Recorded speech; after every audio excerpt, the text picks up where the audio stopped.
something, that's his other, that's his. Commissioner Patterson, will you lead us in the invocation? Everyone please stand. Lord gracious Heavenly Father, you brought us here to a new year with your grace and mercy to us and loving kindness.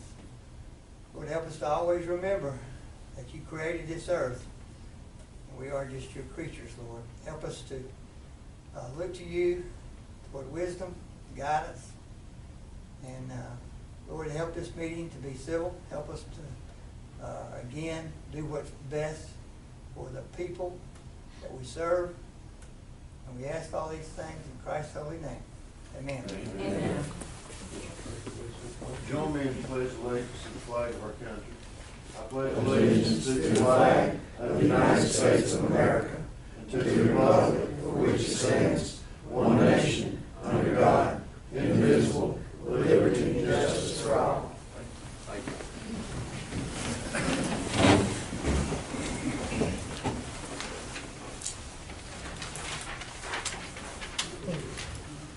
Number 2 on the agenda is approved minutes of the December 14th, 2021 regular scheduled board meeting. Commissioner Patterson, any errors or omissions in the minutes? I have not seen any, and I think it's fine. Okay. Mr. Clerk? No, sir. I'll ask for a motion that we approve the minutes of the December 14th, 2021 regular scheduled board meeting. Make a motion. Ask for a second. Second. All in favor?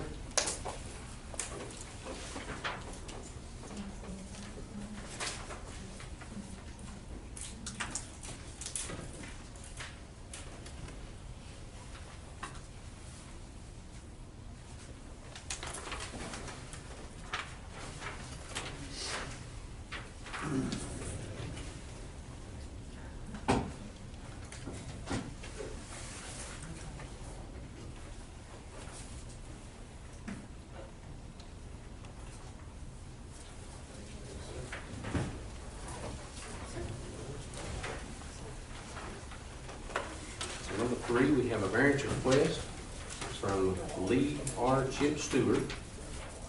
The variance request,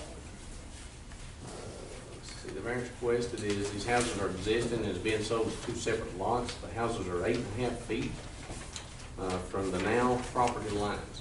Does anybody here oppose this? Is anybody here for it? Okay. Gentlemen, if you will, when I went out and took a look at it, he's selling the house. There's 2 houses. Obviously, they're 8.5 feet from the property line. There is a little breezeway. Well, I call it breezeway. I don't know the actual term of it. I call it a breezeway. I know Miss Woody had asked Mr. Stewart if he would remove that. That way, in the future, if for some reason they were to split them up, because I think this, the new owner is aware of the houses are 8.5 feet apart, but he's buying them for his children. And I think this might be something that we'd ask them to remove. That way, if one of the siblings got mad at the other sold the house or something to that effect, then it wouldn't interfere. So it is attached by the breezeway. Mr. Stewart from Miss Woody's conversation with him has agreed to do just that. So that being said, Commissioner Searcy, you have any? Well, should we wait and see if he does it, or are we waiting to, is it, I mean, because. You just connected both houses. Right. That's what I saw. Yeah. Well, the chairman made the point of forbid, God forbid that they get ill to each other in one sales, and, are you gonna have it done before we vote on this? Or? Well, my thoughts on it would be, and tell me if I'm wrong on this, my thoughts would be give them X amount of days, 30 days to remove that breezeway. And that's Yeah, good? make it conditional, if they don't, it expires. Okay. You got no issues or problems? But I saw with it other than that. Mr. Patrick? I went out and looked at it too. I don't have any problems. Relatively, it looks like fairly new houses. I don't know how old they are, but they're just, like you say, that connecting breezeway, or sometimes, what do you call it, a Catwalk. grandmother's house or something. But both of them are the same size, pretty much, aren't they? So it wouldn't be that. It's kind of different. But no, I don't have any issues. Okay. Okay. Kind of a different variance than we've learned to deal with, but it's something that needs to be looked at. If nothing further, I'll ask for a motion that we approve the variance request for Lee R. Chip Stewart.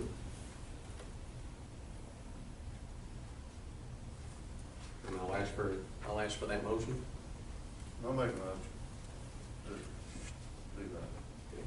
I'll ask for a second. Second. All in favor?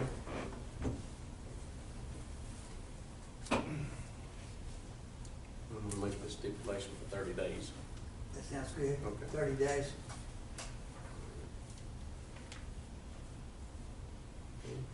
The next variance request is, and I apologize if I say this wrong, but it's a variance request from Rodham and Ainsley Dayan to build a new home 15 feet from the edge of Enchanting Circle and 30 feet from the center line of Enchanting Circle. Is there anyone here opposed to this variance? Okay. Is there anyone here for this variance? Okay. We'll hear from the opposing first. So, sir, if you would come up and state your name and. Good evening, and thanks for the opportunity to speak. My name is Bill Woody. My address is 835 Enchanting Circle in Morganton, Georgia. I strongly oppose the approval of subject variance. Higher Ground Builders Incorporated, the builder at this location, has blatantly ignored the Fannin County Building Code and the requirements stipulated on their building permit. I provided all the members with several copies, one copy being a copy of the building code, of the building permit, and some other pictures showing what's been done out there to date. Please take a look at the copy of the building permit and the pictures of the erected formwork. The building permit clearly stipulates a 35-foot setback from roadways. Jason Bryson of Higher Ground Builders signed this permit, acknowledged understanding and compliance. On December the 28th and December the 29th, concrete forms were erected with every intentions of pouring concrete shortly thereafter. Higher Ground Builders constructed these concrete forms not 35 feet from the edge of the roadway, but 15 feet. This was not a construction mistake where somebody read a tape rule wrong 1 or 2 feet. This was intentional. Higher Ground Builders have also started excavation at another site in Enchanting Forest, and it appears from their initial excavation they're planning to do the same thing here. Higher Ground Builders never intended to follow the Fannin County Building Code. They erected this formwork hoping to get concrete poured before anybody took exception to their blatant disregard for the building code requirement. Thankfully, due to the diligence of the Fannin County building inspectors, the construction was halted on the afternoon of December 29th. Lo and behold, on December the 30th, the day after the shutdown of this project, the variance request appeared tacked to a tree at the job site. I guess Higher Ground Builders thought they could get this after the fact variance and that the board would instantly approve. Hope this is not the case. If this wall is permitted as the concrete forms now exist, the required 35-foot setback from Enchanting Circle will be reduced to approximately 15 feet, a 57% reduction. The pictures that you've got in front of you show this frontal wall, clearly show the distance from the front of the proposed wall to the enchanting circle right of way. As you can see, the face of the formwork for this wall is 15 feet from the right of way of enchanting circle. Mr. Bryson ignored this 35-foot setback requirement, hoping there would be no exception taken. He's made a mockery of the Fannin County Building Code, and he's here hoping to get this variance passed, and if so, he'll make a mockery of this building commission. I obtained a copy of the variance from Marie Woody's office. There are several questionable responses on this variance request. The variance requested to build new home 15 feet from the edge of enchanting circle and 30 feet from the center line of enchanting circle. So what is it? Is it 15 feet from the edge or 30 feet from the center line? Those two contradicting dimensions will place this residence at different locations. Also, the reason for the variance, they can only locate the house at this particular location on this property. Well, I take exception to that. This lot not only fronts on Enchanting Circle, it also fronts on Forest Drive on the lower side of the lot. So they could build this house on Forest Drive without any infringement on either right of way. Also, the variance request had a statement to ask what work had been done prior to the variance being applied for. That response was footing work only. You can see by the pictures that I've given you, there's a heck of a lot more work done out there than just pouring footings. Higher ground builders never intended to follow the Fannin County Building Code. They erected the formwork hoping to get concrete poured before anybody took exception. Ladies and gentlemen, Enchanting Forest is a growing development. Hopefully sometime in the future we will have the ability to widen our roads, to upgrade our underground utility services for the homes in this development, high-speed internet, possibly cable television, things of that nature. For these reasons, and for also traffic concerns and parking capabilities at a residence with this little setback, I have strongly opposed to the variance and asked the board to enforce the Fannin County Building Code, hold higher ground builders accountable to conform to the Fannin County Building Code as it is written. Thank you, sir. Thank you. Yeah, one note I want to make is that they said it's 30 feet from the center line to the foundation. Enchanting Circle, that road right there is not even 15 feet wide. It's 12 feet. The road itself is only 12 feet. So that it'd be impossible to go 30 feet from the center line to the house, or 35 feet. I'm not sure what the code was, 35 feet. But that road is not wide enough for any of that. It's 12 feet wide. Barely enough room for one car to get through there. And we have people that live up there, and the only way they can get to their house is through that part of the road. So even while the construction's going on, they can't get to their house. They have the road blocked off. They have the road's blocked. You can't. Once you get a truck up there that's doing construction, they left a bunch of rebar in the road, you couldn't even drive through there. I wouldn't drive my car through there with rebar in the road. Now, the road is pretty much 12 feet all the way, right? Full width, 12 All the feet. way. Correct. And it drops off. Wherever you might go is 12 feet. Okay, Not in the whole Not community. just at that spot. No, That- in that road. that section of road around that part of the mountain Right, is 12 that's feet. way out. I The remember rest it. of the rest of the community, the roads are wider in some areas, and some areas are thinner. But that one section that goes up around through there, from the observation deck, is only 12 feet wide. There's no place to pull over. There's no place to pull over or any of that other stuff. How long have you guys lived in this development? 3 years. 3 years. 2019. 2019. How far, who built your homes, if you don't mind me asking? Kevin Teague built the house I'm in. Okay, is yours goes by, your guys' residents are the same as the rules and regulations in Oh, this property? we own the house at 715 Enchanting Circle. When we sold out and we bought the top of the mountain, we're building up there now, and that, I'm so far away because I'm at the very top.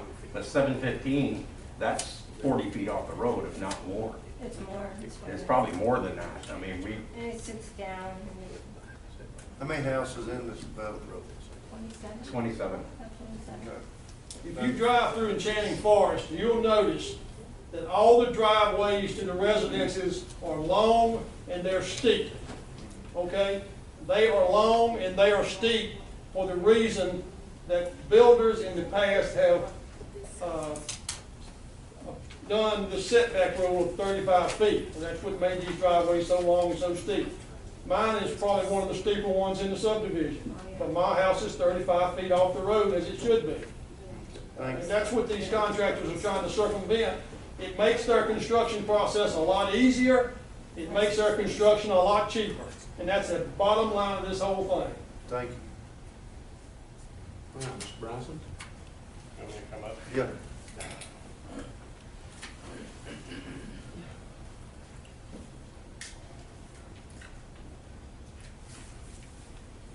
Not sure where to start. That was a lot about me, isn't it? The process that's going on right now, it's actually not cheaper. We're wanting to pour large retaining walls. It's a problem in Fannin County, of course, with a lot of our subdivisions, that everybody that comes up here wants a view, and everybody knows where the view is. It's at the top of the lot. We didn't try and get away with anything. Actually, this was brought to my attention by Keith Nicholson. And the day Keith Nicholson called me as we halted construction, when we came in, we did the variance. At that point, today, we have only paid for footings. The walls going up is what alerted, of course, the neighbors of where it was going, and I'm glad it did, because we want to be legal, we want to be right. So there is some other homes in the subdivision that probably, if a tape measure were put on them, are within 35 feet. What we would like to do is not push the house back, but push the parking way back. We understand the road's narrow, all the roads in there are narrow. We'd like to push a retaining wall back for parking so that there's never any interference with somebody being on the road, even during construction, to get people off of the road, because we understand. I've been all up in there, I've looked at several properties up there, we've built one, we're building two right now, we love the place, so we want to keep it aesthetically pleasing, we want to work with the neighbors, so we had kind of put together a plan in the variance request for a landscape peninsula to block the road from the house and get the parking just off the road. Whatever is decided, is fine, we'll abide by if we have to eat the cost of some footings, but the problem with the other areas that the house could be built is not the construction of the home, it's the septic and the placement. And of course, we did a erosion and sediment report, basically a site plan. Where the septic was located and approved, we basically, unless we go all the way down at the bottom of the hill and pump all the way back up, this was caused because the grader was trying to place everything on the lot as it was drawn. And I regret that he didn't call me before we said, okay, go ahead and do footings. He's been highly scolded, which is as best as I can do at this point, because had we known our footings were going to be, and everybody knows 32 and 35 feet, nobody generally cares, and like the gentleman said, 2 feet here or there and nobody even notices. 15 feet off the road, we were definitely going to notice. So I'm glad we're here, because we don't have a house constructed, and then we're here. With our workload right now, it was just brought to my attention when the walls started to go up. So again, I hope you guys have a copy of what we wanted to do to remedy the situation. We do want to be good neighbors. Like I said, we love the property and want to build more homes up there. So anything else?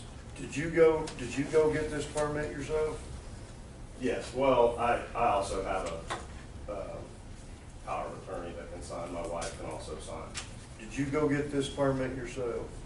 The original building permit, I probably didn't come in and pick that one up. Actually, yes, I picked up 3 of that one. Yes. So you picking up this permit, you picked it up from Marie. Yeah, So Marie told you the stipulations and the rules. yes, Okay. And you signed for that. yeah, Okay. So so this is being done, and now everybody's here tonight to ask us to go against the rules that we make, so you can build a house, so somebody might can have a view, or it can be easier to pump waste, less cost of waste. And so we're here to decide whether or not we want to fringe and break rules that are set, that's already been set before we got here. Mhm. Okay. You guys got anything? Yeah, and the only thing I have is, if the road is 12 foot wide, It is 12 feet. so we're looking at, 27 feet from edge of the house to the road, right, or to the, from center to where the edge of the house. so it'd be 21 feet for the Okay, center of that yeah, road. yeah. Okay, so 27 feet with the whole road, 21. That's close, yeah. Okay, How do you get 27 feet? 15 and 12. The road's 12 foot wide. No, so What I'm it'd saying, be- we cut it in half. If you're that's- talking the center line? Yeah. The It's center line is 6 six- feet. That's what I'm saying. Yeah. Well, 6 You feet, cut that in half, that's 15 what feet it is said, 21 feet. That's what I just said was 21. Okay. I said But 27 with a 12. you'll notice on the Cut it- variance- Hang on a minute. Okay, I'm sorry. 12 foot is the whole road. 15 and 12 is 27. Half of that is minus 6, 21. That's what I was saying. Agreed. So, Agreed. yeah. But also, if you notice on the variance, for some reason, it's got 30 feet from the center line. It does, and that's the issue that I'm trying to get to. Okay. All right? All right. So, but Go also, around the barn to get Hang to on a the minute. front barn. but also as we go around that road, and I think you guys were here a couple weeks, or on the 14th, correct? Yeah. Did y'all get that resolved? With Keith? Yeah. with Yeah. Keith, Yeah, yeah, Okay, we're good all right. with Keith. So, as we go around that, there's a lot of houses, in my opinion, that are, that was questionable. Obviously, we're a new commission, here we are. There's a lot of houses that was questionable in that area. So, my thing on this is, and this is just me, guys, I need to make sure that these numbers are correct with land development and Keith before we proceed. So my thought would be, let me table this until we can get everything in line. This would be my suggestion. That's all. So y'all do what you want to. My suggestion would be we table this till we can get these numbers in line, because it doesn't add up. We see that. Yeah, So- and of course, I filled that out of here. Yeah. So I was assuming a standard width road. So obviously we know Yeah. that's not the case. Right. So let us go back. My suggestion would be that we table this till such time that we can talk to Keith Nicholson and Marie Woody again, and then we'll revisit that as quick as I get a. And anything we can do, meet on site, show, maybe show the plan in 3D instead of on a piece of paper. Because again, we want to be as good as we can up there. We have to build a lot of homes up there, so. Did Keith come out to the sites? Yes, Keith's the one that made the original call. And what did Keith say? He basically gave me those numbers and said, if you guys pour where it looks like you're pouring, you're too close to the road, so, you need to stop, and I said, no problem, so, Okay. and I've built here long enough, me and Keith have worked through some, that's not my first variance. So, Yeah. as soon as he said it, I said, okay, well, we'll take care of it. That's the way to go. So, gentlemen, that being said, I'll make a motion that we table this variance request until our next regular meeting, January 25th. January the 20th. January 25th. I'll ask for that, or I'll make that motion, I'll ask for a I second. say. All in favor? Uh, Okay, thank y'all. Okay.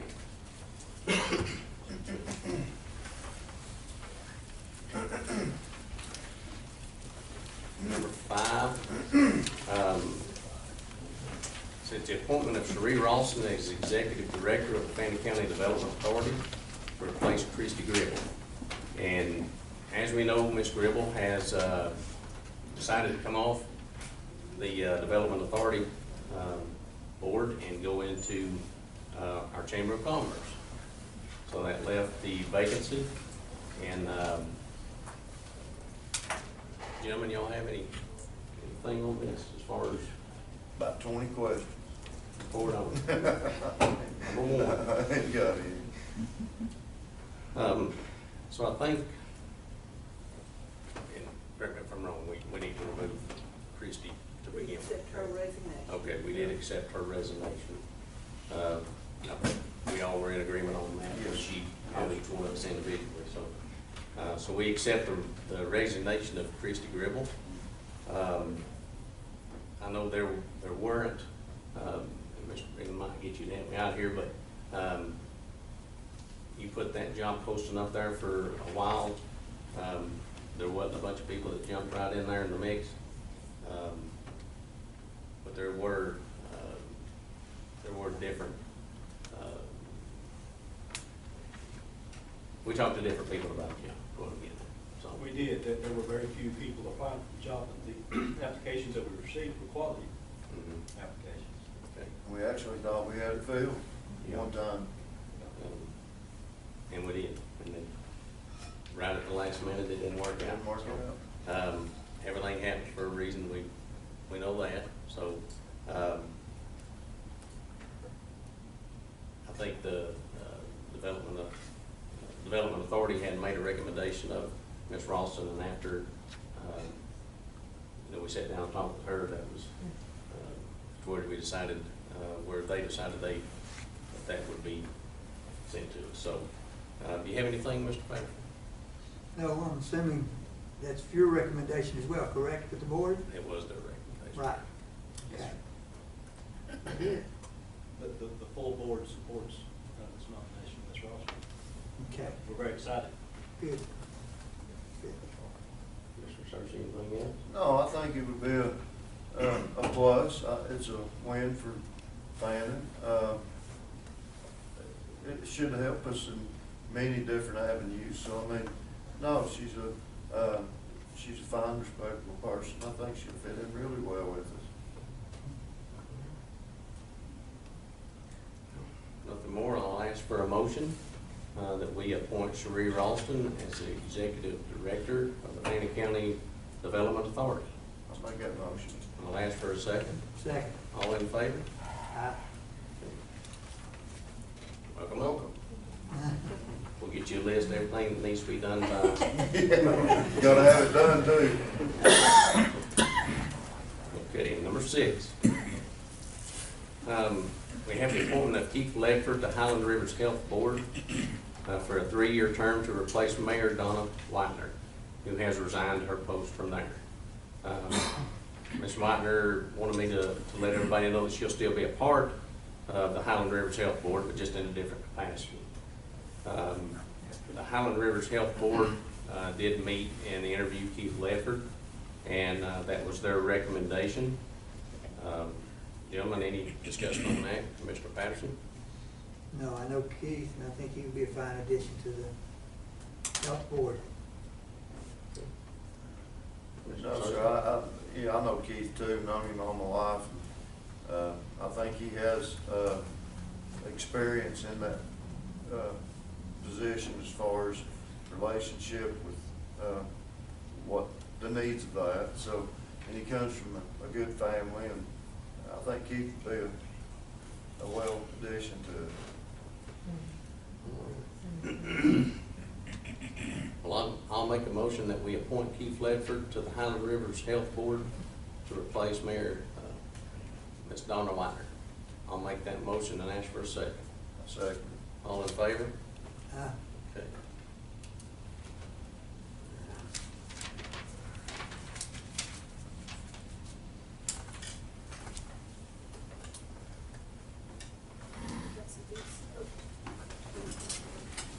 And number 7, Director of Recreation Eddie O'Neill with bid proposals and purchase of equipment.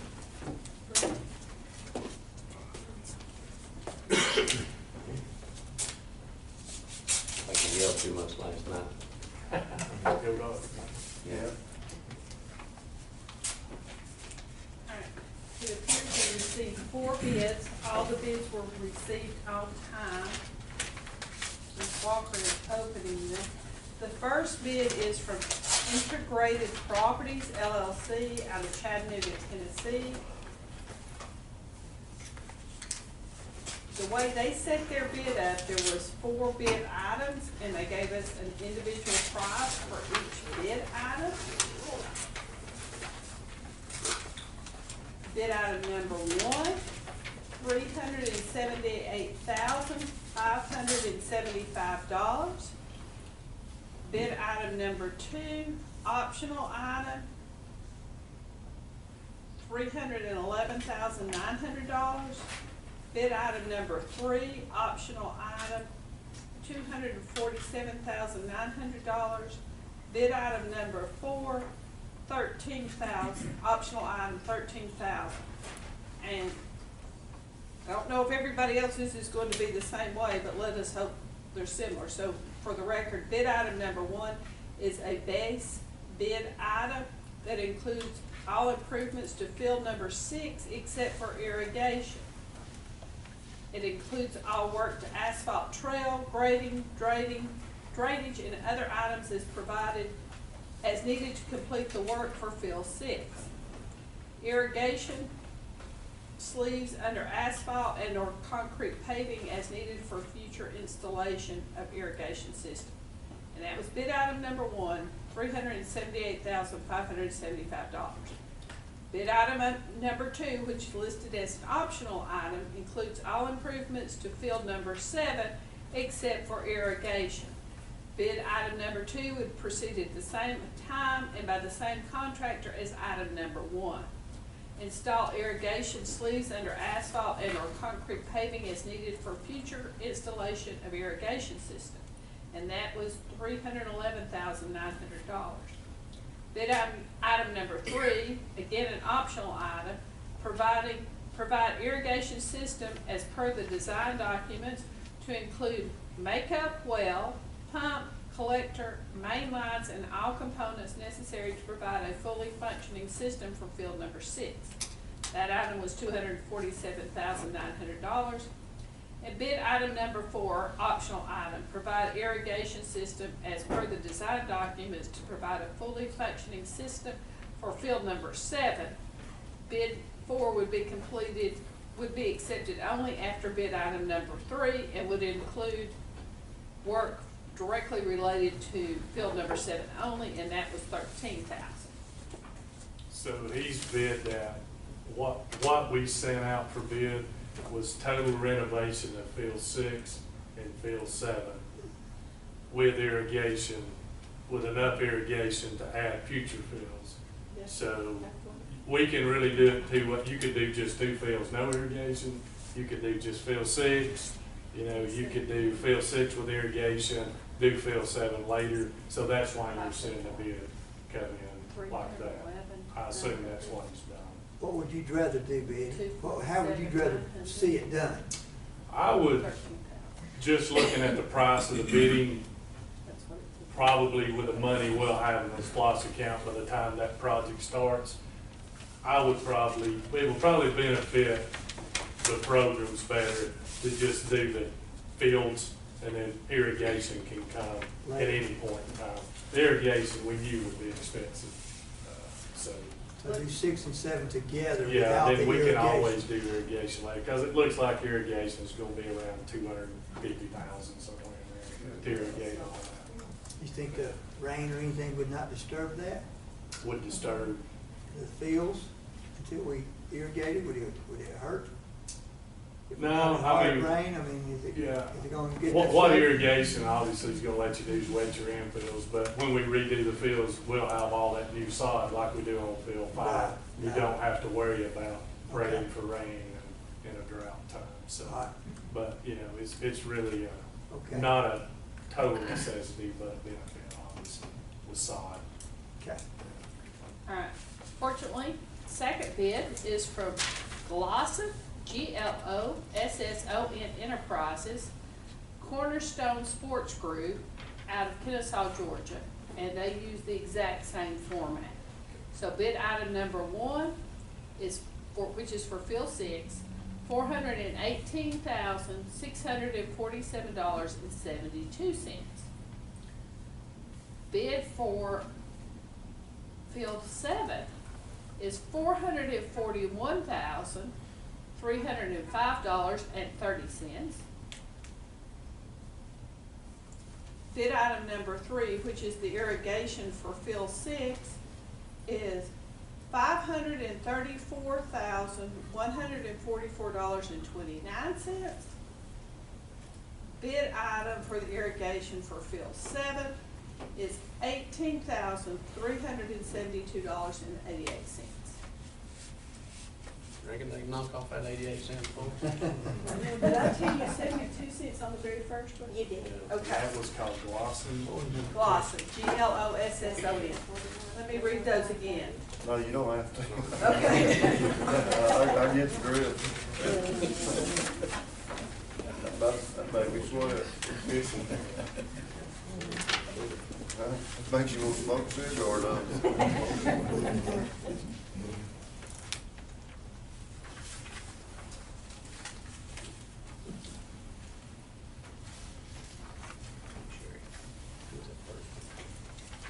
Integrated. Oh, yeah.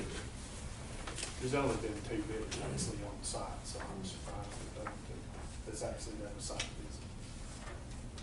Did that first one do a site visit?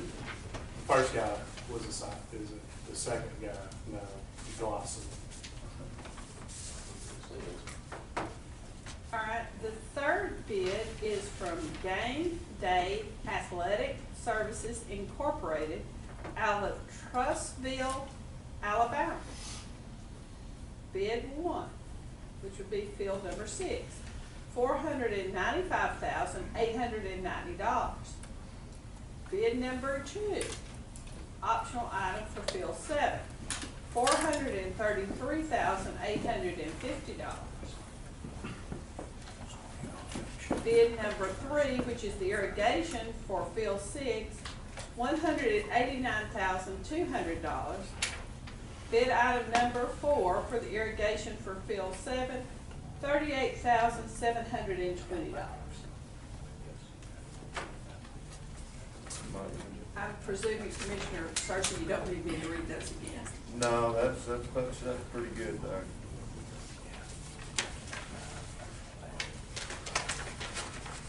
Okay.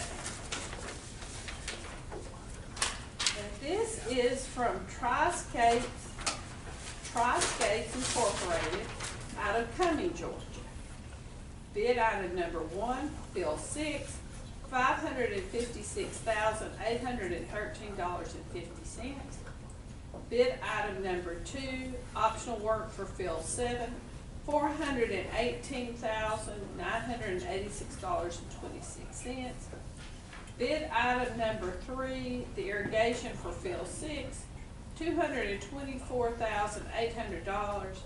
Bid item number 4, irrigation for field 7, $58,250.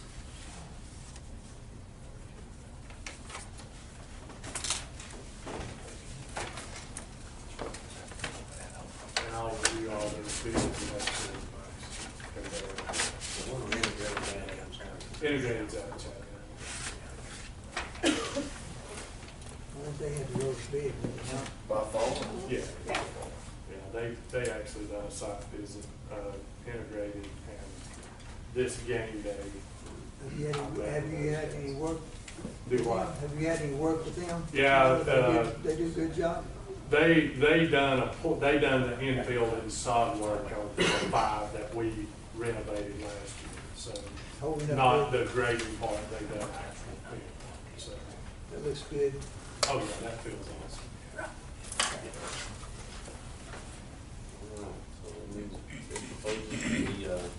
Do we make a motion to table it? Okay. Yeah, we probably need to look at references, so see what That being said, I'll make a motion that we table this until such time as you can go over it and get back with us with a recommendation. I'll make that motion. Second. All in favor? Any, Vicky, on our agenda here, it says, and equipment. Yeah, that's a safe. Yeah, I do want to request, just out of my SPOS budget, we need to replace the netting and floor matting in the big set of batting cages. That, we brought that netting over from the old fields when we used to play all over the county. It's about 14 years old, and it's breaking down now, it's dangerous. So I'd like to replace all that netting in both cages and the matting, and that's $12,374.03 would be the cost to replace all the hitting cage netting and all the matting. And those cages are actually covered now, so these should last way after they expire. Are you asking for this to Correct. vote on that right now? Yes, possible. So the other, without any cover, lasted a 14 years. Yeah, that's just out in the open, cages. We have covered cages now. Just from being down at the ball fields, I know that the netting and, I mean, it's pretty important because you're in there doing batting practice and. Yeah, and you've got the school system using Sure. those cages too, so it's not just regularly, the middle school actually plays at our park, so. So this may get hurt outside the nets, for sure. Mr. Sophie? No, sir, I'm bored. Okay. Mr. Patrick, anything else? No, I'm good.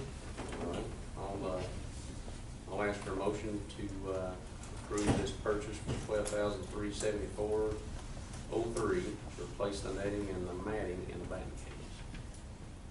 I'll ask for that motion. I'll make a motion. I'll second the motion. All in favor? Yes, how's tennis? You putting up some tennis courts? We are in the process of, we'll have, out of product development. Before the pad is poured, the fence posts are up, we're setting the basketball goals.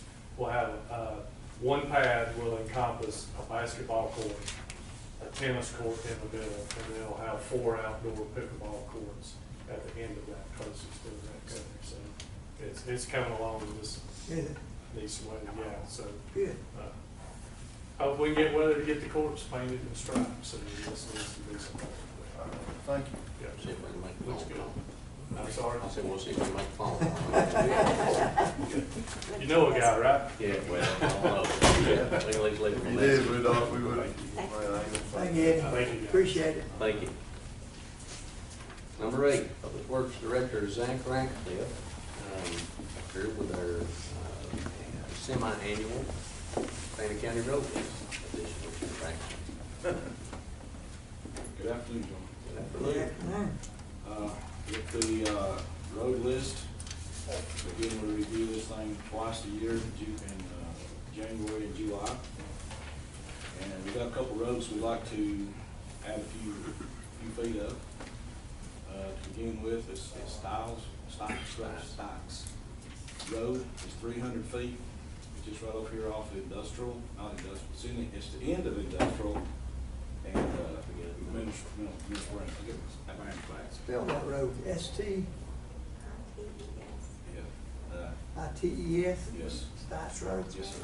It's 300 feet. We'll be connecting that from our Middle Springs Road over to Circle Drive.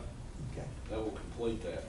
We paved Circle Drive except for that 300 feet because it wasn't in the county system. So now with it being in the county system, we can complete that and take care of it. Is that over there next to where the cities took that park? Yes, sir. That's good. Yes, yeah. Yeah, that little section is 300 feet right there, that little creek, Middle Springs Creek. Yeah. Whatever it is. They need that. Yeah, it's most deals, but we'll get together now 300 feet. Thank you. And the other one, of course, Glenn has brought it to my attention, was North Burgess Road. And with that being said, Picklesheimer is at the bottom of that, so it takes off from Picklesheimer up North Burgess Road, which is 0.510 for 5/10 of a mile, that's all it is. And all that water runoff and stuff that comes off of Burgess Road pulls or washes down into Picklesheimer and does quite a bit of damage. So with that being a private road, and we, now that we can take it over, we can kind of control where that water goes and maybe take care of our road a little better. So that'd be my suggestion, we take those two North Burgess. Yes. It gives us issue, I mean, it's basically say pickle center, if we could work something, to rework that a little bit. Right, yeah, it needs, the water, it needs to be redirected a little bit, it's coming down on Pickle Summer, then probably get damage on it. So, Okay. maybe solve some of the water issues there. Anything else on that? That's all I've got on those two right there. Okay. So, gentlemen on Stites Road, we'll do that one first. That's 300 foot circle drive. It's also that four-way stop sign. Yes, So sir. that Yeah. would be- In the church. I'll make a motion that we accept 300 feet of Stites Road to our current road, which is Circle Drive. I'll make that motion. And that's for a second. Second. All in favor? Appreciate it. And then, as far as North Burgess Road, I will ask for a motion that we accept half a mile of North Burgess Road. I'll ask for that motion. I'll make a motion. Ask for a second. Second. All in favor? Aye. Good. And we got some work to do. I'd like to ask you to purchase a piece of equipment. I'll get you change. Snuff it. Yeah. I've got a gravel spreader that I'm not sure what year it is, but I can remember it's been around quite a while. And we use it in solid spreading in the wintertime, and we also spread gravel with it. And that thing it's done its business. It's over with. It's rusted out. So I would really like to get truck in the spreader, but that's not gonna happen because nobody has a truck. And I've checked everywhere from Florida to Tennessee, and nobody has a truck that I can find. So, what I'm gonna do is I'm gonna ask for just the truck, the spreader itself, put it on my existing truck until we can find a truck sometime later next. The word I get probably on the truck would be probably sometime late in the fall, so that won't be doing us any good now. So we'll get this spreader and we'll put it on the existing truck, and the spreader is $42,184. That's mounted. I'll take the truck I have over to Gainesville and leave it with them, and they'd mount it, and I'd go pick it up, and it'd be ready to go. So, And how are you paying for that, Zach? out of SPOS. House block? Yes, sir. We're sure that will mount on Oh, your yeah, it's the truck. same, it's a Chandler Equipment Company, same one it's on. You know, I'm gonna let it, with this bid, with this price that we got, I'll bring that back, it's the price we got. It includes new pumps and everything, that's the way they install. And so everything except for the truck would be new, so. And just for future reference, because I'm sure you're gonna come back in October and ask us If for we that can truck. find the truck. How much we looking in the truck? Well, I talked to a guy today, and with the trucks now, if you can buy a used truck, they're more expensive than a new truck just to buy because you can't get a new truck. He told me roughly $175,000 for a brand new truck right now. If you buy it. I'm looking online at some of the used trucks, low miles and stuff, $130,000, $140,000. And, you know, it's hard to find. I don't think it's better looking bad now, though. No, it don't. No.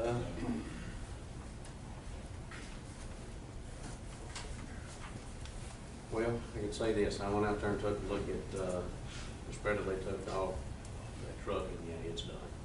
There just ain't no fixing it, so, with the amount of work that we're doing and we need it, that being said, I'll make a motion that we purchase, this spreader for $42,184 to be paid for out of your spot. I'll make that motion, and ask for a second. A second. All in favor? Aye. Thanks, guys. Thank you. You do good as well. You know, if everybody's all right with that, he was also gonna come back up for number 14, with everybody, we all right with Yeah. that? Robert, I know you were, Mayor Bogan, you okay with that, sir? We do? Yeah, so, if everybody would, number 14 is board discussion on Shalford Bridge and Newport Bridge. And as we know, we've had some issues with those two bridges. And, you know, we been chewing nails for the last little while. So you got some updates for us? I do have the, let's do the, Shelford Bridge. Shelford Bridge is open. Shelford Bridge is open.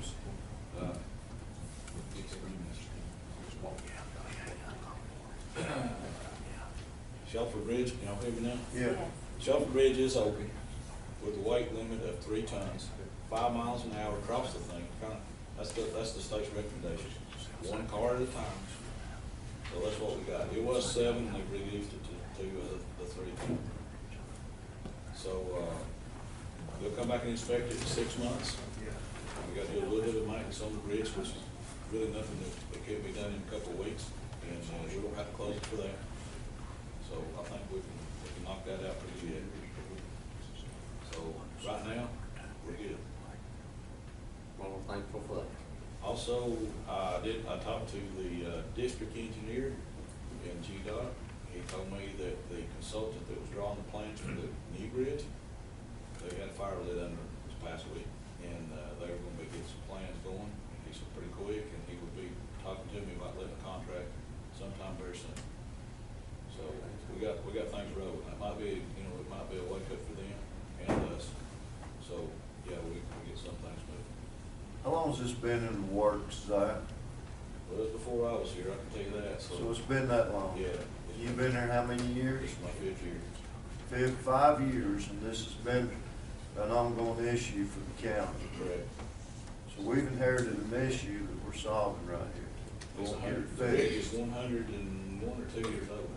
We're not gonna tear that out, or Is it 104? Okay. no plans of tearing it out or nothing. It'll be up to you guys. Okay, that's good. All right, we're good. Where's this new bridge planning on being built? 120 feet downstream from the existing bridge. Okay.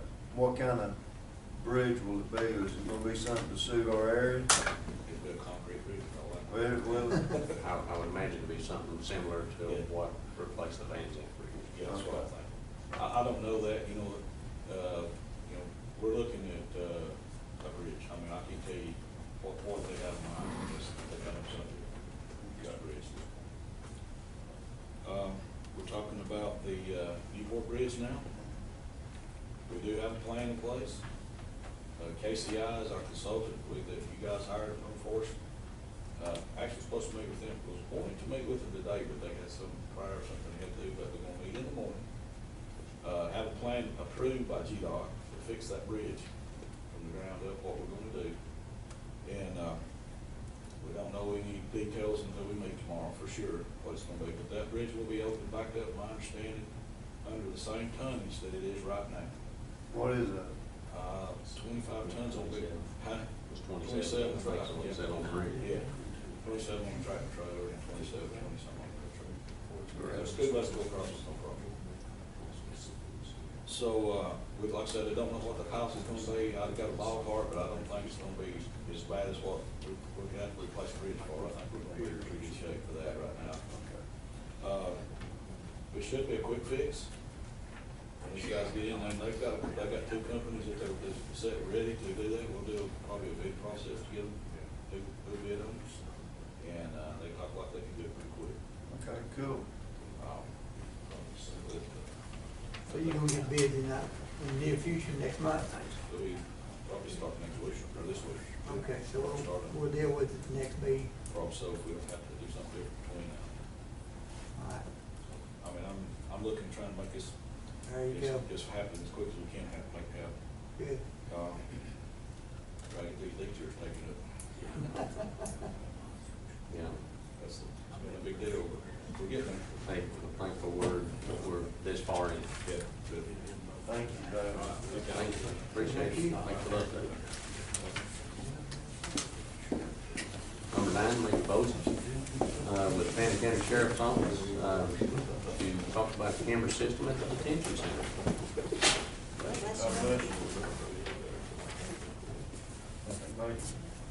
Fine, Thank you, Major.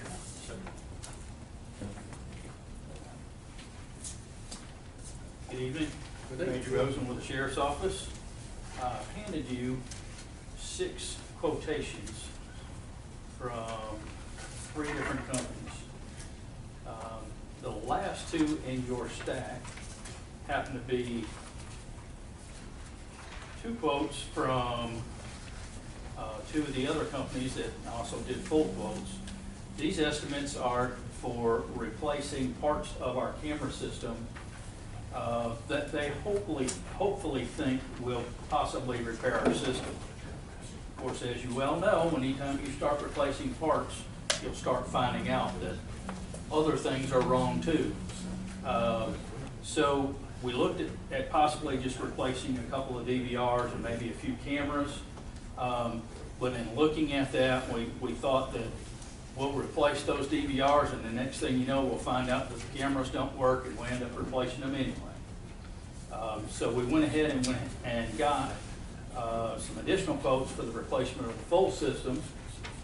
And as you well see, there's one company that did 2 different quotes for 2 different types of systems, depending upon the system that we will choose. Of course, that company did not put the labor in their quotes, so we have no idea what that would be at what point. Help me here, Major, real quick, which one? That is Mountain Valley Systems. They'll have the little green on some of the boxes in it.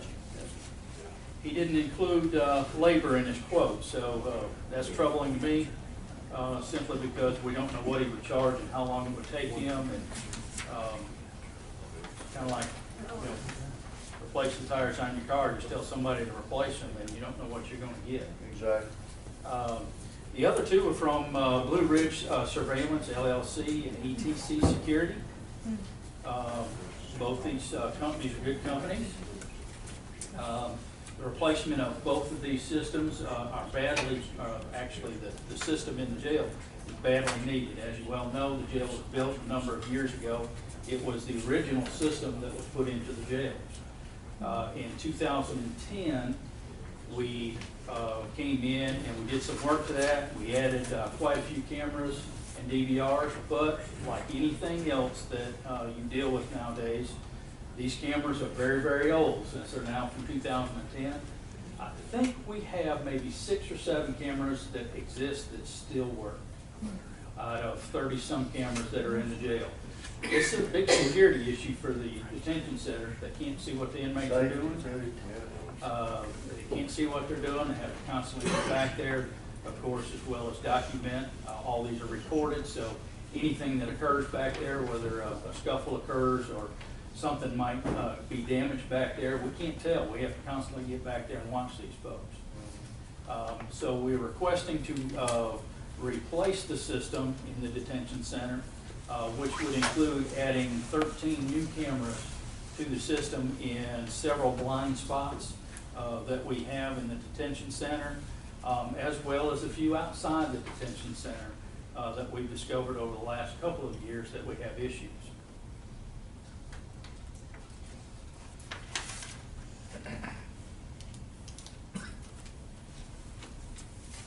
You did from Blue Ridge Surveillance, section on the back.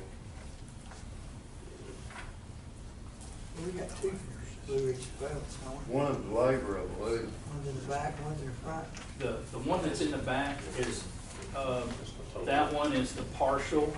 That was just to replace a couple of the DVRs that were on there, and we recommend not doing that, simply because you don't know what's gonna work. Even if they replaced them, I would cross it out, the last 2.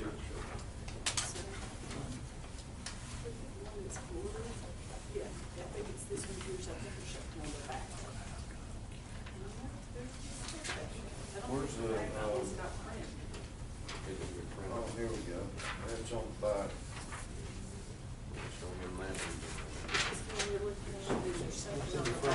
Okay, you got it right there. It's on the back, the total.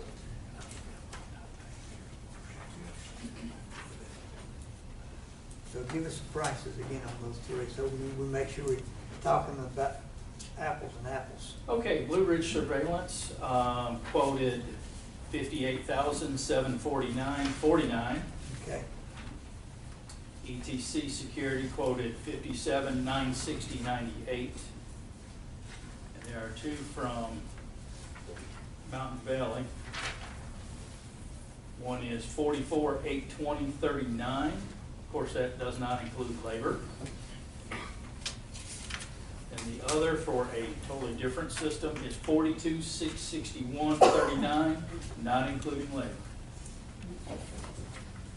So this one right here, Major, on these second sheets of these right here, like the 17,278, is that gonna be added to this right here? No, sir. In fact, the last two that I handed you for the lower amounts of 21,200 from Blue Ridge Surveillance Yes. and the 17,278.45, Yes, sir. those are just partial repairs. That just replaces the DVRs and none of the equipment. So we still don't know whether that will even fix it.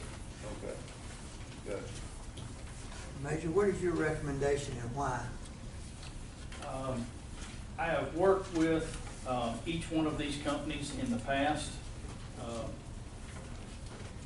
Of course, Mountain Valley, they don't include their labor, and I surely wouldn't want to buy something without knowing what I'm going to have to pay for it, the labor to install it.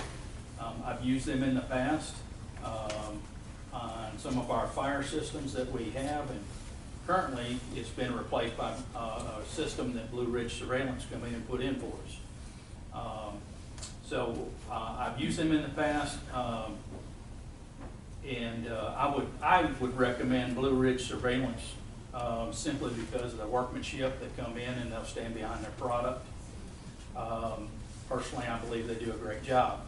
ETC has put in a system for us for our interview room. It's a good system, and I don't know much about their commercial systems for what they have. So I really don't know what their product looks like. But I have used Blue Ridge Surveillance's equipment in the past.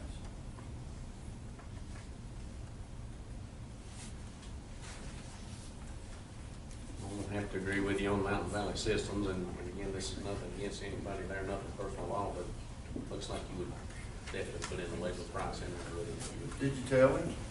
Yes, sir. He was aware.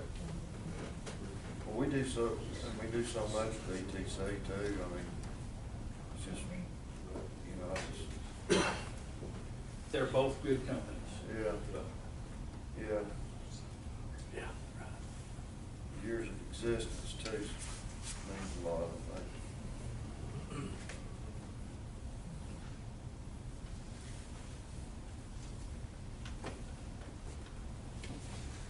How quick they gonna do this stuff for you?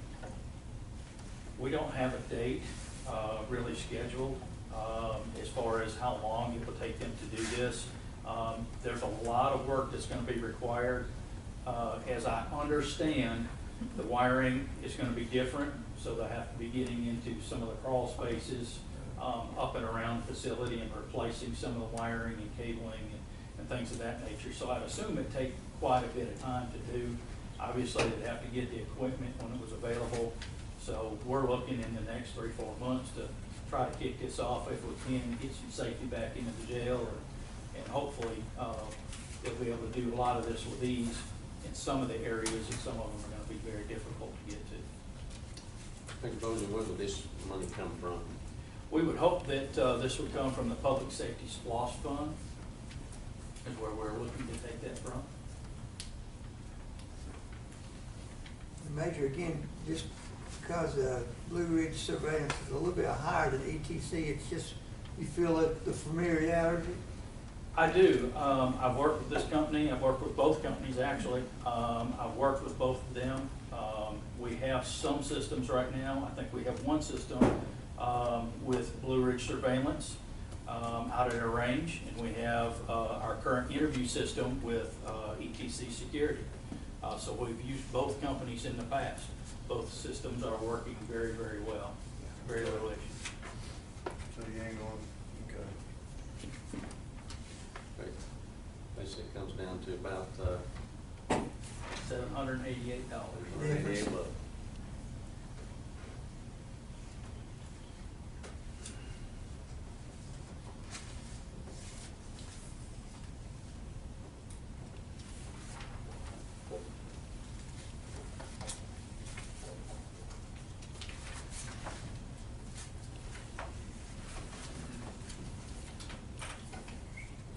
package look like it's, you know, the same equipment. Looks like they are exactly.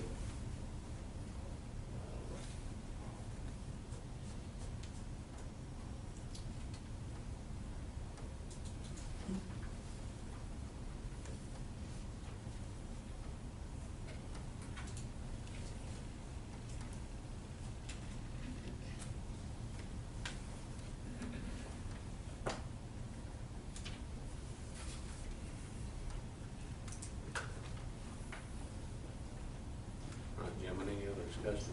I have none. Okay. And again, I think we're trying to put you on the spot. I'm just gonna throw it out there. So, apples to apples is what it looks like. It is apples to apples. So, and both companies are great, we understand that. And I agree with you on that. Bottom line is, which one would you rather go with? I'd like to use Blue Ridge Surroundings. Okay, all right. Gentlemen, for $788, y'all have an issue with that? I have no issue with his recommendation on that. Means a lot. Okay. All right. I'll ask for a motion that we approve the amount of $58,749.49 to replace the camera system and add additional at our detention center in the county. So I'll ask for that motion. I'll make a motion. I'll ask for a second. Second. All in favor? Aye. All right. Thank you, Jim. Thank you, sir.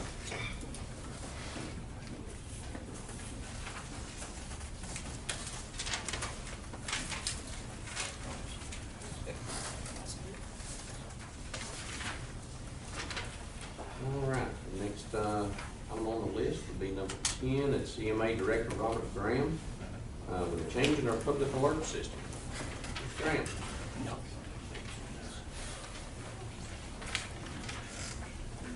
Good evening, gentlemen. Thank you. I think I sent each of y'all a packet. I think Sherry gave you a packet of the information I'd sent out. The problem is we've got our alerting system. Last year, our contract renews each April. And last year when they renewed the contract, they told us that they were going to a global messaging unit billing platform. We paid, last year our invoice was $8,022.67 for alerting, for the public alerts. And then on top of that, they told us this, that, you know, we have a limited number of basically message minutes that we can send out, put in simple terms. So we had to go in and adjust our weather alerts, so that some of our weather alerts that were less severe didn't go out through our alerting system, like watches and things, certain watches and things. Also, we had to curtail some of our messaging that we would normally like to do to the public, just, you know, informational advisory messages that weren't critical but would have been good to be able to send out in order to stay under our limit. So this $8,022 gave us so many minutes, and if we went over that, or if we go over that before April 1st, they're going to charge us for more minutes and stuff. So, and also our system we've got now, at the time it was a great system, and it still is, but there are a lot of new things out there with some other companies that I believe would benefit us more, and we found out we can actually save quite a bit of money and get unlimited messaging.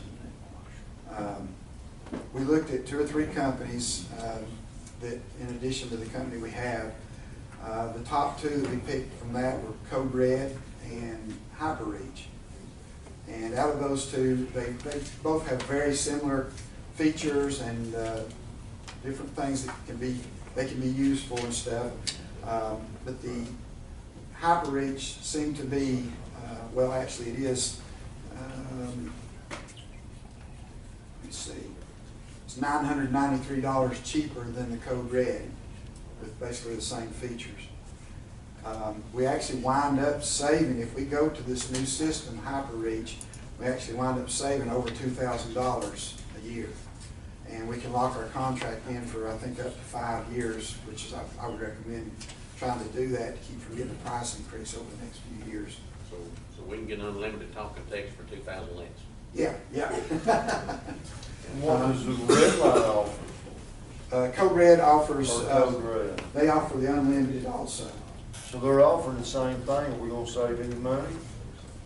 Yeah, we're saving, over Code Red, we save $993 by going with HyperReach. If we, and we're gonna save over $2,000 as opposed to what we're using now. Plus whatever our overage, if we wind up going over on minutes, we can even pay more than that $2,000 extra. So in other words, what we're paying now is $8,022. Yeah. We switch to the new system, we'll only be paying $6,000 a year in HyperReach. And we get unlimited voice, unlimited text, unlimited emails. We can set up individual logins for certain things, like if y'all wanted to have a login to contact department heads, we could set that up where y'all could send out a message just to your department heads, the county. Municipalities could do their own.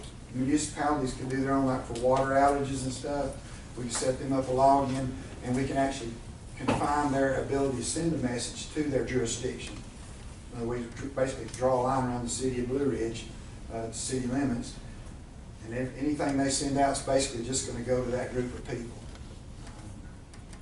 So it's a lot of good features with it. Well, HyperReach is the one that looks very like, I guess that's who you wanna go with. That's who I'd recommend going with. Another one of the great big benefits to it is right now we're limited. If we send a text message out, whether it be an emergency or whatever, we're limited to, what is it, 117 characters? Or 120 characters roughly. With HyperReach, we can send out a text message up to 500 characters. We can attach a link to it so that you can click on that link and you can go, we can attach pictures, a PDF file, whatever we want to, so that people can look at, if we need to send out some sort of like for instance, latest COVID guidelines. Obviously that's not going to go in a text message, but we can put a link in that text message. They can click on it and it'll pull up a PDF that shows, from the Department of Public Health, all the guidelines that are current for the day or whatever. Another thing that, sorry to interrupt you, another thing that I see on here is they've agreed to give us 2 free months. Yeah, just this first year, if we can go ahead and get it set up, they're going to give us up to 14 months, or they will give us 14 months, so that we can continue with our current system until April 1st when it expires or the new contract goes in place. We can use the new system to actually get people to opt in. We can use the old system to get people to opt into the new system by sending out a message on our old system saying, hey, you need to change to this, and give them a link to go into to change it. That's the only downside. We've got, I think we've got like 4,000 people signed up, somewhere in excess of 4,000 people signed up on our system that they have to opt in for. So we want to make sure we get those people carried over to the new system. So there'll be a marketing campaign, and I would hope the news media will help us out with that same, our partners. Of course you can. But we would need to do advertising on our website. As I said, we'd send out messages on our current system asking people to switch over to the new. And I feel like we can get most everybody on board with it by the time we have to start using the new system. Okay. This system traditionally has been a shared cost between the county and all 3 cities. We divided it up back when we first started this system. The county paid 46% of the bill each year. The city paid, City of Blue Ridge and the City of McKaysville each paid 23%. And the City of Morgan paid 8%. As you can see, I've broken down on this sheet that I gave you what the cost would be each year at the actual cost of the county. And what happens is the county has to bill each city, and I believe we've been doing that over the last few years. They bill them once a year for their part of it. So actually the county's winds up netting only costing $2,760 a year. In each of the two larger cities, it'll wind up costing them $1,380 per year. And we've gotten quite a bit of use out of both county and the city. All the cities, it's been a very valuable tool, almost invaluable. Well, We, I think it's, I'm sorry. no, that's good. I just think it's a good idea if we can save over $2,000 and get more benefits from it. To me, it's a no-brainer. Commissioner Patterson, anything that you? No, I think it's a good idea, and it saves us money, and Robert's told us a lot of good features. Do you know any other counties that does it, that uses it right now, that's recommended it? Actually, Gilmer County, Murray County, and Polk County, Tennessee, immediately surrounding us, use this system. They've given you good reviews? Called all three of them, they highly recommended it. They said it's great. Good. Hadn't had any problem with it. That's what we want. No, sir, anytime we can provide a good service like that for our people, I think we need to do it. It's good money spent, so I mean, no, good job, Robert. And we have spoken with all three of the municipalities about it, and obviously, I can't speak for their council. It'll have to go before their council to vote whether they want to pay their share. But they both, all three cities indicated yes, they would be on board with it still. Good deal. I think with the savings, I don't, again, you can't never tell, but I can't see where. Because you can announce like disasters and send out these messages and all that stuff, and that's Yeah. information for our public. That's good. That's good. So I'll ask for a motion that we actually sign up with HyperReach for your recommendation. I'll make that motion. I'm sorry. I'll make that motion, we join up with HyperReach. Second. Ask for a second. All in favor? All right. Thank you, gentlemen. Thank you. If we can get her signed up. In the event that other council members decide not to do that, Robert, give us a call. Okay, all right. We'll take it out of Zach's. I feel certain it would be. All right. Then we'll go see the sheriff. Number 11, we have board action to set a date and time of public hearings as to the 2022 lodging tax revision. Ms. Walker, you wanna- We're proposing to run the notice for the lodging ordinance and the alarm ordinance at the same time. Run those ads in the paper on Wednesday the 19th and Wednesday the 26th, and hold the hearings on February the 8th and February the 22nd.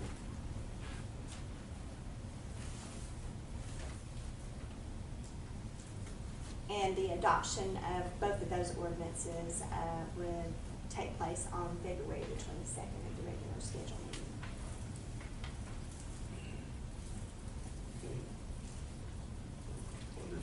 Okay. Well, gentlemen, any? No, sir, I'm fine. Okay. We would just run the notices Wednesdays. All right, so I'll make a motion that we accept your recommendation for these public notices of public hearings. 119 and 126 in the paper, and 28 and 222 for the hearings. Possible adoption on the 22nd. I'll ask for a motion that we accept that. Make a motion. I'll second. All in favor? Good.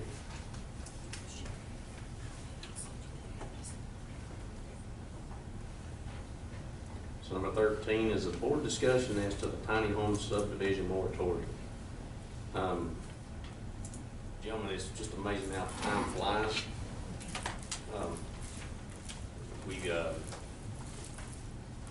We extended this moratorium because we just didn't have any, at the time, we didn't have any solution to any banks or anything as far as our county goes. I can say this, I know that Ms. Woody and Mr. Nicholson have both, in the time that they have, which is not much, they both worked hard to try to come up with solutions, and unfortunately, we're just not there. We are trying our best to get something that's gonna foot both bills, so to speak. So, with that being said, we'll discuss that, and, you know, I know my recommendation would be, my thoughts are this. I would extend the moratorium to such a time as Mr. Nicholson and Ms. Woody could be here to present some, hey, here's kind of our guidelines. Ordinance. Yeah, and say, hey, here it is. And once again, I know they've been working on that, but as busy as we've been in this county, their time is limited to that too. So what's your thoughts on that? I agree with you on that. Do we have a timeline? I mean, do you have any idea when they might be drawing closer to the ordinance? They've started, and we've talked, but, you know, the fact that we don't have zoning in this county makes it, provides its unique challenges with it. The fact that we don't have countywide sewer, and some areas don't have access to public water. So they're working on it. Mr. Patterson, I guarantee you're gonna have it finished April 1st or May 1st, or August 1st. But I know they have worked on it, and we've been in consultation with each other. So for anybody here who's for or against it, I mean, it's just we're trying to come up with a solution that's going to benefit all of us. That's exactly what we're trying to do, and this is something new to us. Like you said, without zoning, it does make it tough on us, and so we want to try to come up with the right decision. Is there always going to be a right decision? Somebody's always going to be upset about it, and I understand that. But we're trying to come up with the best decision for our county. So that would be my recommendation. And if y'all don't have any other discussion, I'll proceed with a motion. Okay. I'll make a motion that we continue the moratorium for such a time as we can have something exact on paper and ordinance per se to present to the community, at which time we'll have public hearings as well to do that. So I'll make that motion. Second. All in favor? We did 14, so number 15 is board action on the tourism product development.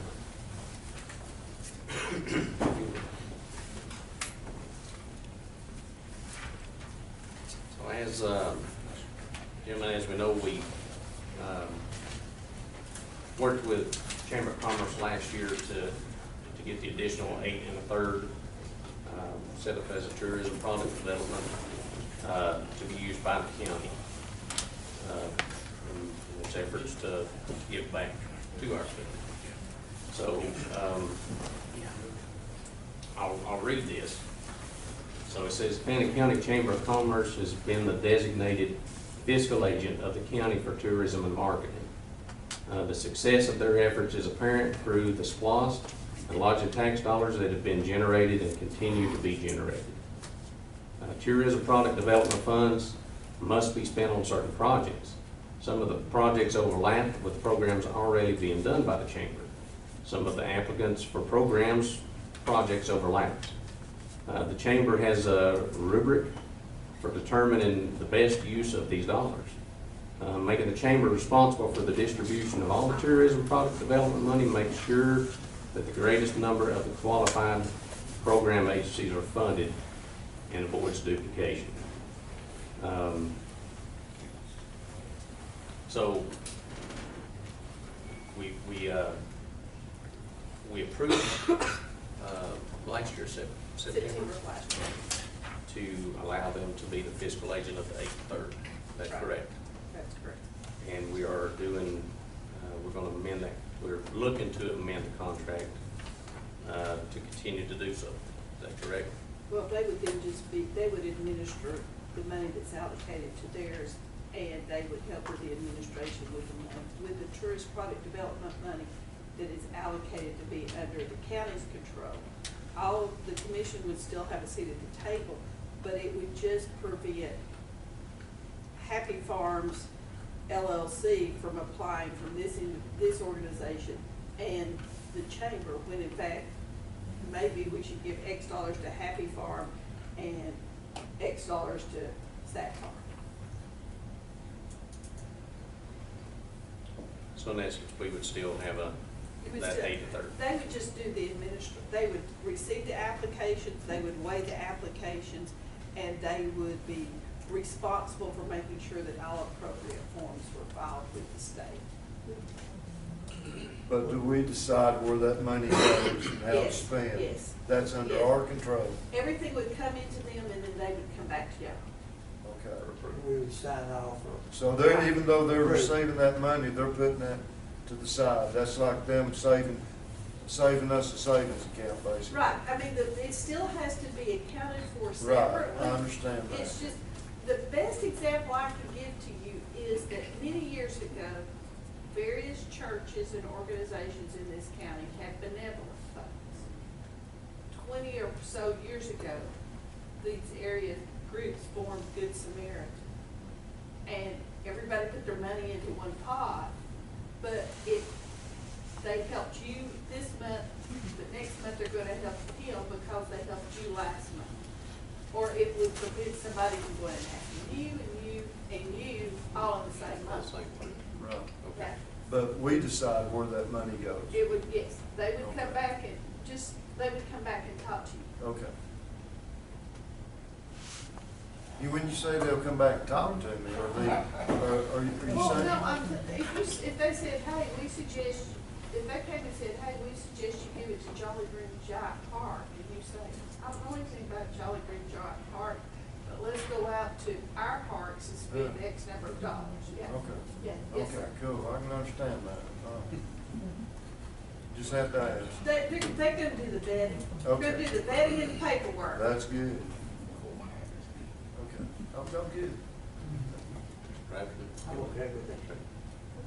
All right, so I will ask for a motion to amend the contract and agreement entered into between the Fannin County Chamber of Commerce, Inc., and the Fannin County Board of Commissioners, approved by the commissions on September 25th, 2021, so as to appoint the chamber as the fiscal agent of the county for the portion of the tourism product development funds allocated to the county.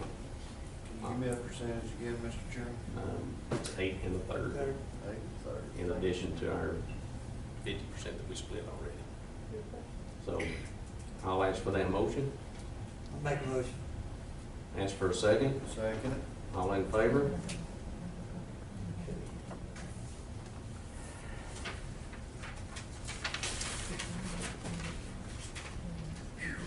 All right, so now we're down to the fun part, right? So we're down to public commentary.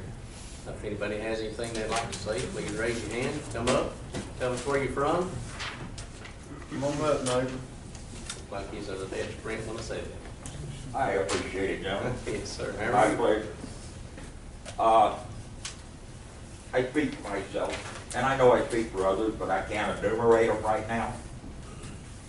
Fannin County Animal Control has improved 100%.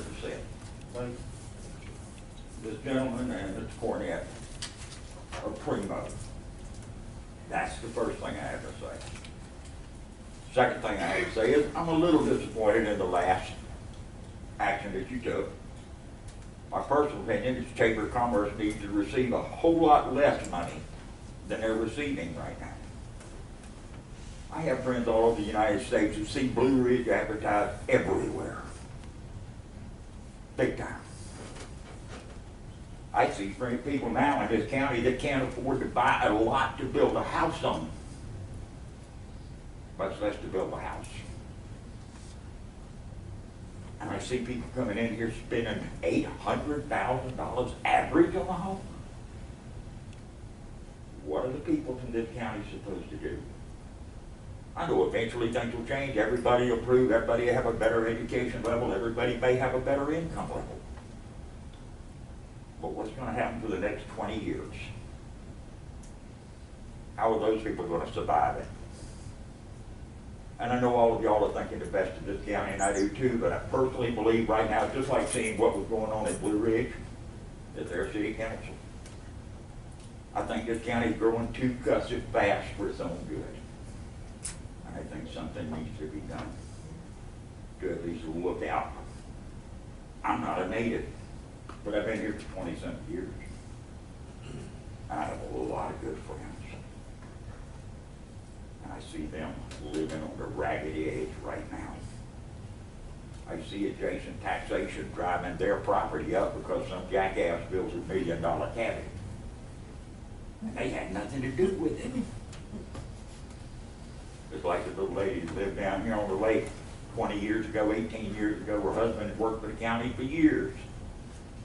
Guy moved in, bought 2 acres right next to the point on it. Her taxes went up to what her retirement income was almost. And somewhere that's not right. I understand it's a law. But I just am asking you to at least try to look out for the people who are not in that financial situation. I'm fine. Joanne and I are fine. We're doing well. But I see a lot of people who aren't. Ask yourself why the snack backs of school are so necessary.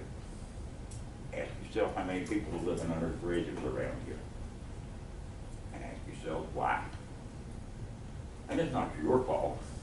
It's the situation. But I do believe it's because of the influx of high-end money that is pricing everybody out. And I refuse to support it. I haven't bought from a chain store in this town in the last year. I refuse. I do local as much as entirely possible. There ain't too many chicken houses up here on the hill. I wouldn't be caught because I support the locals. Just it. I moved here 20 years ago because I like this county and what it is and how it is.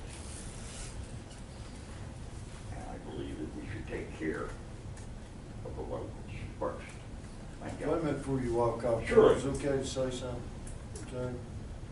You know, first, I understand where you're coming from, and but I want you to understand, you know, just like on the percentage you mentioned, the percentage of the chamber, and correct me if I'm wrong, Mrs. Doss, but there's a percentage by law that we have to give. And am I correct? There's a percentage by law that has to be spent for market development. Right, and that's the only place that does that. Okay. And they do a tremendous job. I understand what you're saying. And as far as these people, and I'm with you, brother. I've lived here all my life, and I want to take care of my people too. And this board is set up here, and we said plainly, I believe, I can't remember what day it was, but we said plainly to the people that's in the tax office that if somebody comes down there and builds $1 million home next to your house, we're not going to, and I will fight for you, we're not going to raise your taxes as long as I'm sitting here, just because your neighbor is lucky to have $1 million and build a home. So we're trying to look after our people. I promise you that much. I appreciate that, Commissioner, and I appreciate you and you. But I understand. I know where you're coming from. I've talked to those homeless people too. I see grief in this county that is going to be here for the next 20 years because of these actions to drag these tourists into this county. But you gotta understand something, right here. The decisions that's made by these people, these gentlemen sitting up here, is the money that we are trying to save our taxpayers by the top industry in this county, along with construction, is our tourism. So we're trying to keep our property taxes, because I hate taxes, trust me. But I have to pay my taxes. Well, but we're trying to keep it to where, because it takes a lot, just like the chairman will tell you, whatever, if it costs 30 million bucks, it's 30 million plus 100 to run this county. You know, that's just an example. I'm not saying it does. Don't print that now. I mean, but I'm just saying that, okay? So, but we're trying to help as many as we can. Guys, I mean, help me here now. I mean, you don't need help. I understand your position and I appreciate your position. What I am trying to do though is because I have noticed lately and I see a lot of the opinions, a lot of the effort, a lot of the things that are going out to the public are put out by the realtors and developers, and the ones who are dragging the realtors from Atlanta in here to drive them around and show them the properties for sale. Yeah. So they're selling in Atlanta. But there's also this other group of people out here who don't say and don't get anything said, or their opinions are not said. Well, that's what I'm trying to relate to you on, because just like the chairman was up here talking about your tiny homes, we're trying to protect our county. It's just like when Zach comes up or Robert comes up or the sheriff's department, we make sure, I always say, Zach, how we paying for this?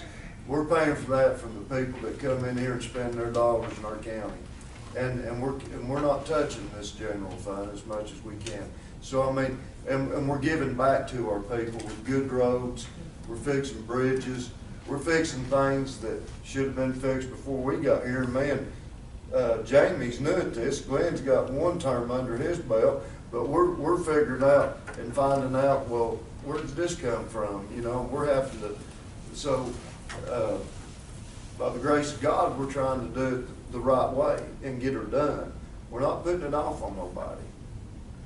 I appreciate it, and I thank you for it, but as I said, I was just trying to get it out there because there are a group of people who. Well, you tell that group of people we do care. And who do feel badly about Call us. the situation, and acknowledge them, and at least put them out here publicly. Tell them, give us a holler. Be glad to sit down and talk with any of you. I appreciate it, and I thank you. Thank you. Appreciate it. Anyone else? Uh-oh, we opened a can of worms. Big can. And I want to be sure everybody hears what I have to say. Uh-oh, okay. It's live. Is it live? You can stand to the side, it's Okay. better, just bend it any way you want to. So I had a segue into Fannin County Animal Control. May we know who you are, please? Mary Taylor, and I live in Morganton. And I spend a lot of time at animal control, and I know y'all hear about animal control a lot.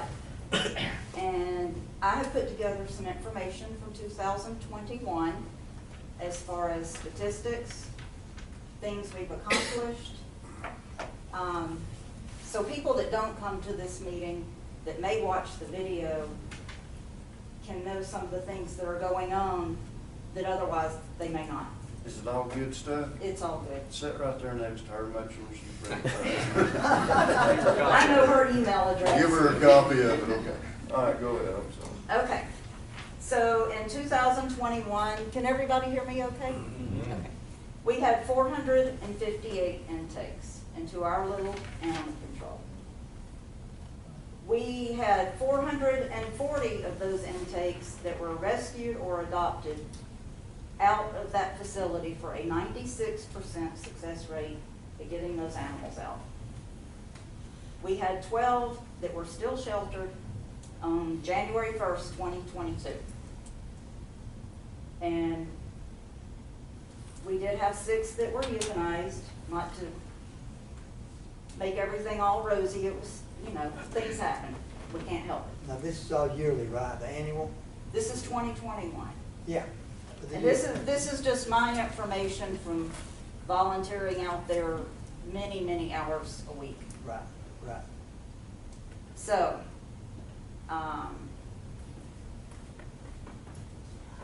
some of the things that we were given by, or not given, but maybe given, by our commission and our community, we have had an extension of business hours or for volunteers that was 9 to 12. Now it's 9 to 3. Thank you. Because I like to sleep late. So I'm usually there between 12 and 3. Yeah. We have had improved signage to the facility because at one point in time, my understanding is it was difficult to find. We had an epoxy flooring installed last fall, and it's beautiful.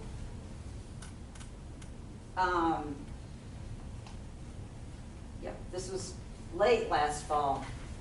We had been gifted a really great, like, stainless sink from Jan Eaton, and that had never gotten installed. And we finally got that installed in the facility, and we're finding it to be very useful. So thank you for that. We have purchased the shelter management software last fall. Thank you. And we are in the process, I believe one of the employees is in the process of training right now. Another concern was microchipping. And we are now doing microchipping. We offer those for dogs that are reclaimed because we can't make somebody put it in their dog. So we offer it at a low price when people come to reclaim their dogs. And I think that we are including it with an adoption, but I'm not 100%. So that's fuzzy, but we are working on, they are working on testing for heartworms. I'm not. So they're learning how to do that, so we don't have to spend money to go to a vet and have that done. We're trying to learn to do that in-house.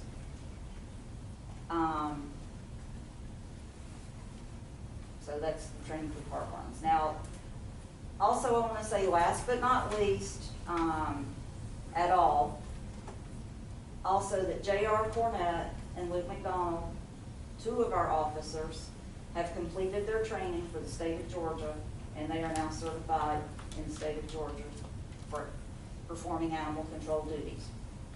We also have a part-time officer, Michelle Degner, and she is currently certified in the state of Wisconsin, but she will be getting her Georgia certification this year. She's already made plans to get that in Georgia. And those are pretty much all of my points, but I also would especially like to thank the community for everything they have done to help us in the past year. For the members of the community that did things, I moved here in November of 2019. There are members of this community that did things the best they could for years. And I would just like to thank everyone for their support on behalf of the volunteers and in my friendship with the officers.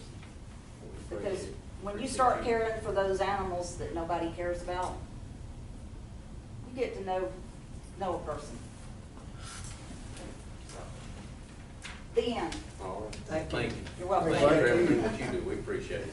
I want to tell you also, I think me and Mr. Patterson over there will say this, he has our blessings and we back him for it too, but the chairman has really worked hard to have a major turnaround down there, and that makes us feel a lot better. And so we've all worked together, but he has really worked hard in trying to do that. So that makes me feel good about that. I'm keeping up with you, make sure you earn your money. You didn't want to keep it up. Yeah. You won't make Make too much. Anyone else? Yes, ma'am.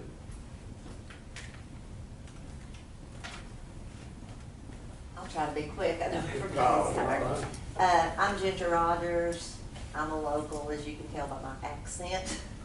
And I'm also a real estate agent. So I know we're not the most popular people right now in our county, but when I work with clients, I have to do a lot of property research, covenants and restrictions, private roads, who maintains them, well, bacteria tests, you name it. So this kind of goes back to what you were saying about the taxes. Most of the people I work with are from out of town, and one thing that I provide them with is the previous year's tax notice on the property that they're looking at. And so, you know, I'll say, just as an example, this person purchased this property in 2006 for $250,000, and today it's on the market for $800,000. And they'll say, yeah, well, this tax notice is no good because as soon as I buy this property, the new tax assessment is gonna be on what I'm paying for it. And I have to tell them, no, that's really not how it works. And one thing, and it's a suggestion, is when my property appreciates, I don't gain anything unless I want to sell it. And then I make my gain. But these people that have had properties forever, and that value keeps going up and up and up, because their neighbors, you know, are building new homes or buying new properties. So I don't quite understand why the county cannot take the new purchase price and use that immediately as the fair market value, instead of waiting and assessing these big blocks of properties, which causes everybody's property to go up whether they sold or not. Because in my opinion, the fair market value is what you just sold it for in a fair market. Yeah. You know? And just to drive home my point, and please don't ask me to see this tax notice, because I don't want to get anybody in trouble and make their taxes go up, but I could find you example after example of this very thing. So we have a property that sold in 2016 for $1,050,000. That was 2016. The fair market value at that time was $959,000. So you're off not a whole lot, $100,000. In 2019, that property sold for $2.25 million.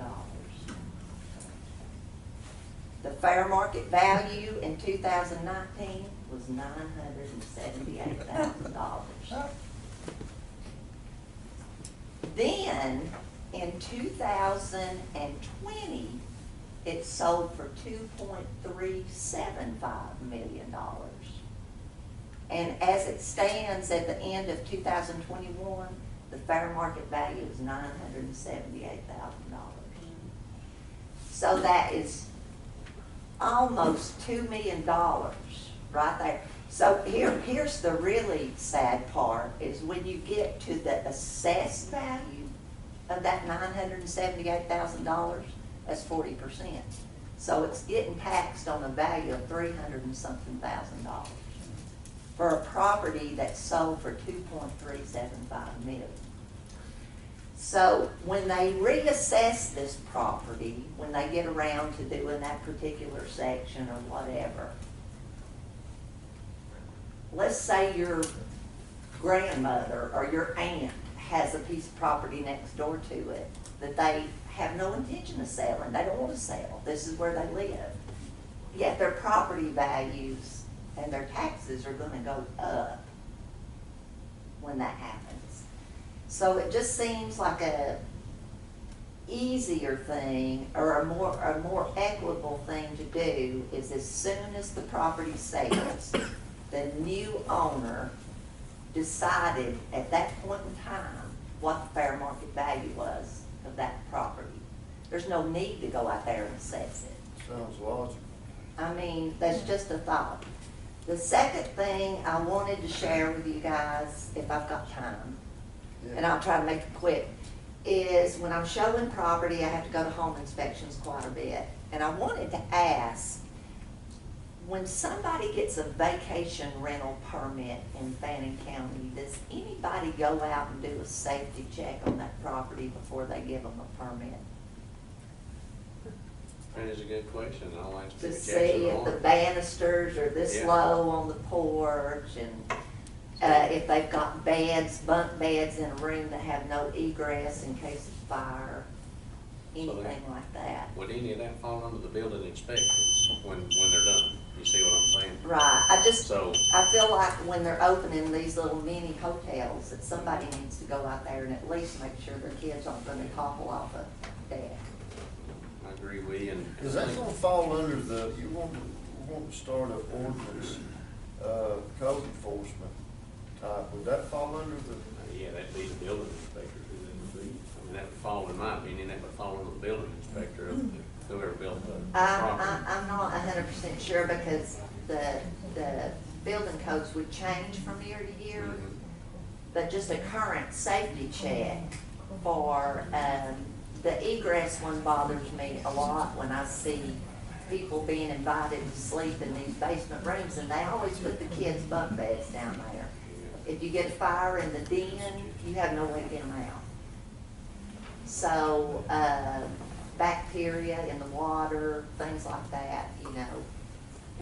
It seems like maybe there could be a list of things they check for. Thank you. Thank you. Thank you. Thanks.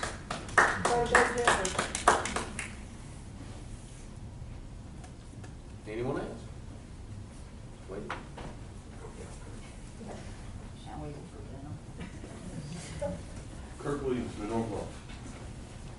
I hate to bring up the Z word, but you brought it up earlier. Zoning. Our lunch is gonna be handed to us eventually. There was just something on the internet about Gilmer and all the stuff that they're trying to pile in 250 homes, arm reach, what I call arm reach houses. We have no rules to stop. We have no rules to stop anything, really. What really scared me more than anything, or really bothered me is somebody responded to the comments about us not having any zoning. And somebody said, well, we're in Ducktown. We have zoning. That's kind of sad because we're Fannin County. We are Fannin County. We have no zoning. Yet right across in poor old Polk County, they have zoning in Ducktown. Doesn't make any sense. Is it in the whole county or just the city, or is it in the whole county? It's in the county. That was my thought, but like I said, what's happening in Gilmer, that they're being able to fight some, we don't have any defenses. I mean, there's absolutely nothing we can do with it. What's happening in downtown, zoning, Lordy. Yeah. We'll sue you, you better accept what we're gonna do, we're gonna sue you. I'll say line up. Yeah, exactly, that's what I say too. I'll give you a paper. What I got. There you go. Thank you, I appreciate Thank you. it. Thank you. Appreciate everything you guys do. Thank you, sir. Appreciate you. Anyone else? Come on. Come on. Get up, come on. All right. Nobody else will close public commentary. Gentlemen, we need executive session for anything? I'd like to have it a little bit. Okay. I'll make a motion, we go into executive session. Second. All in favor?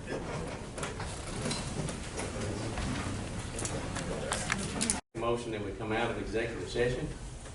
Second. All in favor? Aye. While in executive session, we discuss personnel and real estate. No decisions were made. So I'll make a motion that we close. Second. All in favor? Aye. Go to the house.